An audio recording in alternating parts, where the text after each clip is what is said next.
Ils représentent 38 000 entreprises en France, mais ne sont que 90 à avoir exposé ces 4 derniers jours au Salon des artisans d'art de Troyes.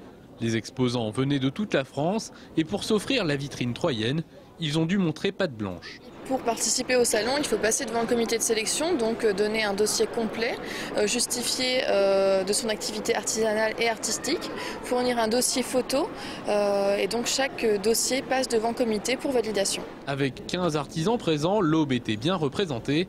La proximité a certes joué, mais le Salon de Troyes peut mettre en avant une réputation qui dépasse les limites régionales. Ça attire quand même des amateurs d'art de loin. Après, il va y avoir en France un certain nombre de salons qui vont être régionaux. Ça va donc répartir la clientèle. Ici, c'est le premier salon, donc les personnes qui sont intéressées par les créations d'art viennent à Troyes. Autre intérêt du salon, début février, il est le premier dans l'année. Le premier surtout après les fêtes et le creux du mois de janvier. En janvier, on ne travaille pas. Quand on ne travaille pas, ça veut dire pas de revenus. Rien ne rentre dans la poche. Donc on attend ce salon avec impatience parce que c'est notre premier lieu de vente et de travail. Et ça compte beaucoup pour nous, pour se faire connaître et pour gagner notre vie.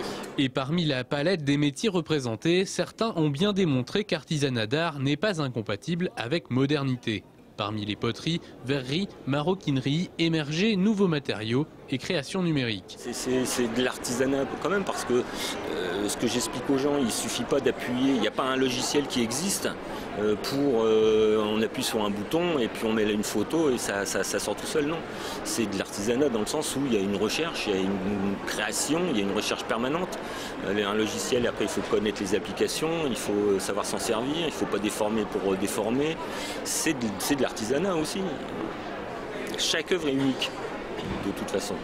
Donc je suis aussi un artisan d'art, tout à fait. Le salon a refermé ses portes ce lundi, rendez-vous l'année prochaine.